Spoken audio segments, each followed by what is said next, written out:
welcome back to our interviews with Eura's amazing members all over the world. It's a great pleasure today to introduce you to Irene Bunt, who is the Managing Director at Settle Service in the Netherlands. Irene, it's great to see you. It seems like it's been ages. We were just saying before the recording, much rather be seeing you in person, but at least yes. How are you? It is what it is. It is what it I'm is. fine, thank you. Good. I'm fine. I would like to hug you as well, but well, also that is what it is. We have to do it on a distance. And I'm glad that you invited me to have this interview. So thank you very much. Thank you for your time. I'm well, healthy. My children are all right. My husband is all right. All my colleagues are healthy and doing fine. We're rather busy at the moment, so well, in a way, everything is okay. I'm so pleased to hear that. Yeah. Well, let's talk about that first. How is business returning, or has it been quite steady for you? Well, you know, when this crisis started back in March, then almost all of the files that we worked on were put on hold. And what we are seeing is that most of those files are executed now. So they've all come at once. And at the same time, we also see the number of new initiations rising. So it is rather busy. Yeah. And is that above and beyond? It's still not. No. Sorry. That's what I was going to ask you. It's not back to normal. No, not at all. But it's better than it was. So I'm relatively happy. I'm really pleased to hear that. And is it better? So obviously, I mean, when this all first hit, and you know, we've all talked about this amongst ourselves as colleagues, we were all sort of like planning, and it looked pretty terrible. Is where you are now better than where you thought you would be back in March and April? Yes and no. Okay. You see my hesitation.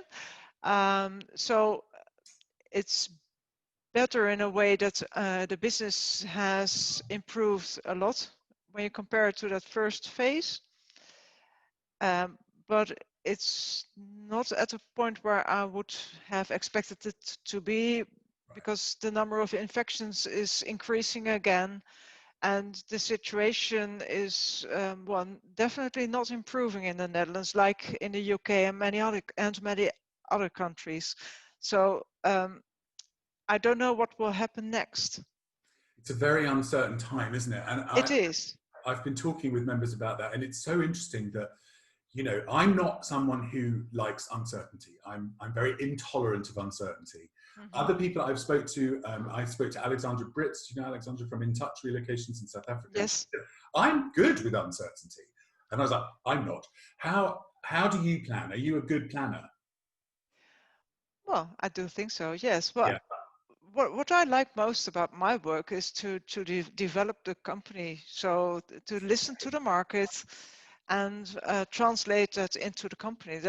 That's what I like most.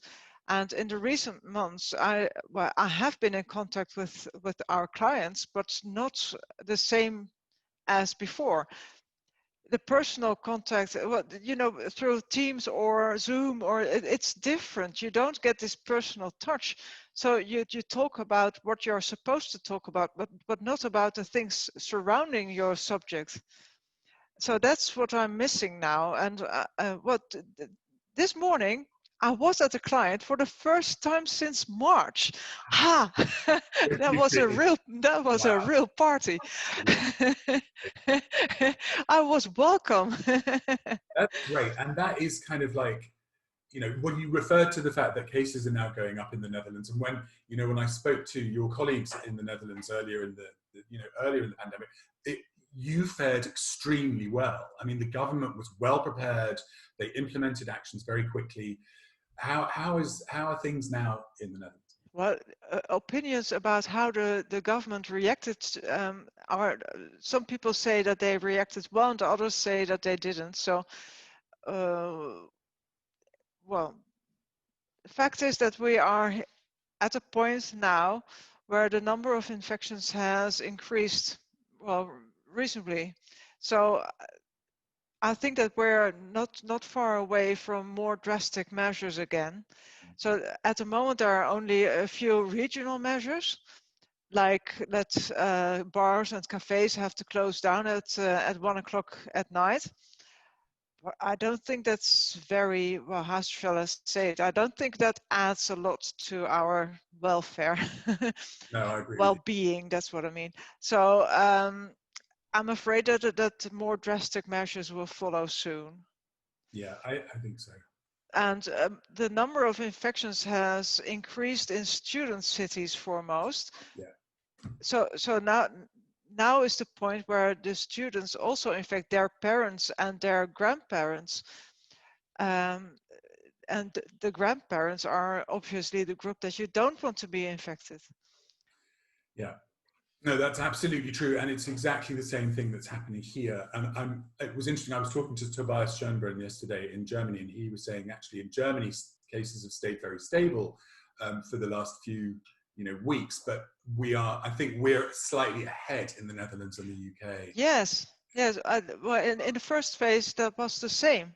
Yes, it was. Do you remember? Yeah. Yes. It was, yeah. So we'll see. I don't And know. it's interesting, isn't it? You talked about further restrictions. Do you think those will be more localized, or do you think they'll be countrywide? It's difficult. Well, the Netherlands is a small country, Country.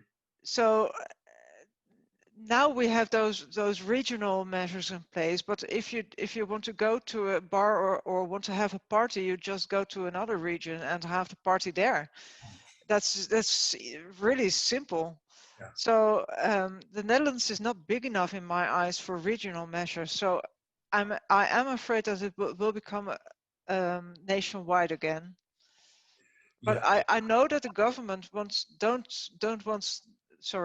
the government wants to keep away from this. Yes.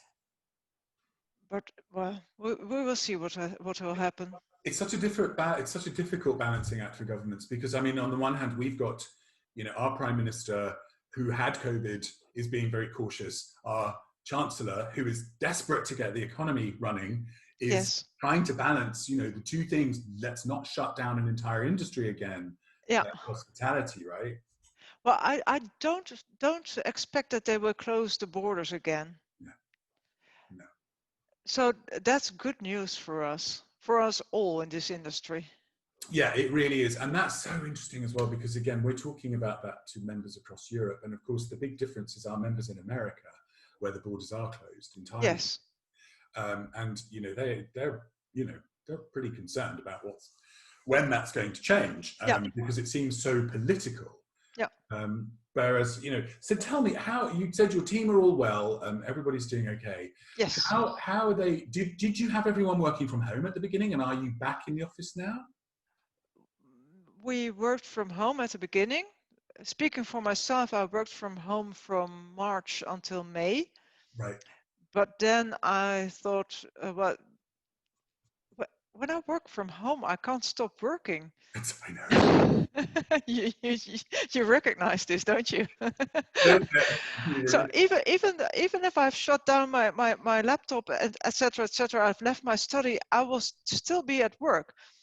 Whereas when I'm in the office, at one point I will say I will go home now, and that's something in my head that then the work is done. Although I still work at night or in the weekends, I always check my mails, but it's different. So that's why I came to the office again. And some of my colleagues work from the office again, but well, I think it's 1/3 who regularly comes to the office. But Right. we have much space in this building, and well, myself, I have a room for my own, so and I live close by, so there's no danger in my eyes. That's great. Can you get to the office without using public transport, or are you on the trams? Yes, I use my bike. Great. Like most Dutch people do. Absolutely, I was going to say that's very cultural. But today, I'm looking outside the window now. Today it's rainy, so I'm afraid. Yes, same there. Fine. It hasn't stopped raining all day. But you're at home, and I have to go home by bike later this afternoon. I'm sorry for you for that. That's not. But it's interesting. So, I mean, talking about how are people feeling across the Netherlands now? What's the kind of national mood? It depends on which group you're speaking to. So if you speak to younger people, say under 25, well, they just want to go on with their lives, and they say, well, COVID-19, what's that?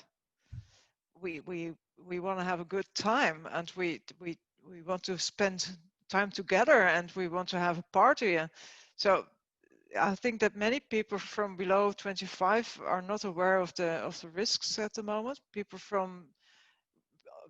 older than 25, more or less, I think they are more aware of the situation and the risks involved. I think that's the same everywhere, isn't it? And I think this is what's so difficult about this second wave, is that, the first one was, we all responded pretty well. Every country in Europe responded with Yes. the same way, with lockdown. Yes. And this time, there's this tremendous balance between, I do feel that, students have to have a student life.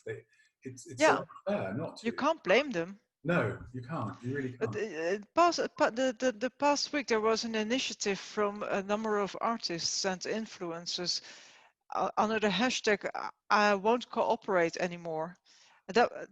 Yes. So, well, in fact, that was not what they meant to say, but they did. They say it was not meant what they wanted to say. Well, I don't understand what they tried to do after all. Perhaps they were just trying to draw the attention.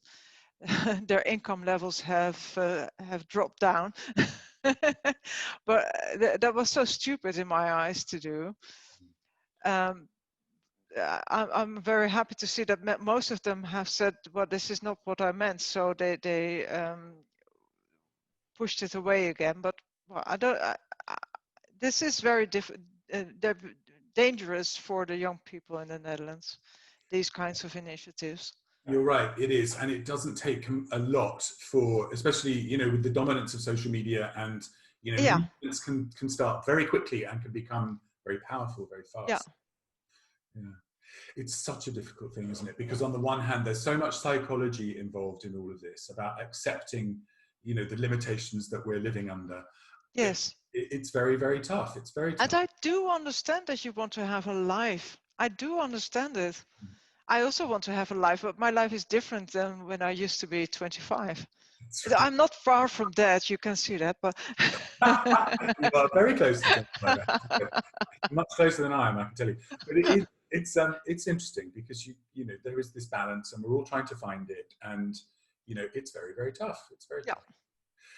Listen, it's been fantastic to catch up with you. I'd love to catch up with you again, like in a couple of months' time, 3 months' time, find out where we all are. I mean, yes, it's very difficult again, isn't it? I think we came out of the lockdowns and I remember we recently about a month ago, went to stay with some friends. For the first time, we've been very careful sheltering my mother-in-law. And so we went to stay with friends, and it was almost normal. Yes. And now we're feeling it again, right? Yeah. Big True. change. I'm looking forward to speaking to you in a few months. Excellent. We will do that. We'll set up a date. Thank you again, Dominic. Oh, not at all. It's a pleasure. It's lovely to see you, and I look forward to catching up with you in a few months. Okay. And in the meantime, I hope everybody's well. Everybody stays safe. Lovely to see you. Same for you. Thank you. Bye-bye.